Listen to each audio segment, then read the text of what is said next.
राज्यभरात शिक्षक संघटनांकडून शाळा बंद आंदोलनाची हाक। अमरावतीमध्ये 12 संघटनांचे शिक्षक होणार आंदोलनात सहभागी। अमरावती शाखेच्या शिक्षक संघटनांकडून निवेदन जारी।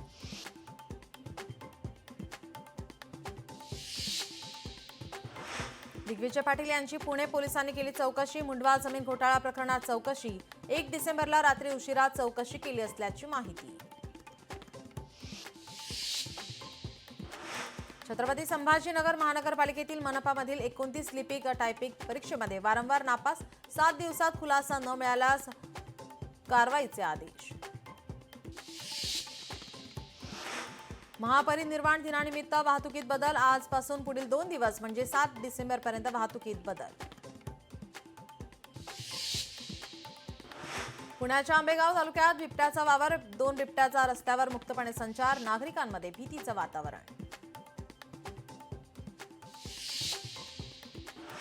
पुण्याच्या मंचरमध्ये धक्कादायक प्रकार। चालत्या एसटी बसमध्ये चालकाला मारहाण। मारहाणीचा व्हिडिओ व्हायरल। धाराशिवमध्ये अवैध दारू साठा आणि विक्रीवर धाराशिव जिल्ह्यात मोठी कारवाई। 222 गुन्हे दाखल तर 223 आरोपी अटकेत। शिवसेना नेते कृष्णा हेगडे यांच्या बँकेतल्याच लॉकरवर डल्ला। बँकेत लॉकरमध्ये ठेवलेले मौल्यवान एवज आणि रिव्हॉल्व्हर चोरीला। कृष्णा हेगडे यांनी विलेपार्ले पोलीस ठाण्यात तक्रार केली दाखल। पुण्यातील खेडमध्ये कडूस गावात जादूटोण्याचा प्रकार। जादूटोणा करतानाचा प्रकार सीसीटीव्हीमध्ये कैद। बंद घराच्या दारात नारळ फोडतानाचे दृश्य।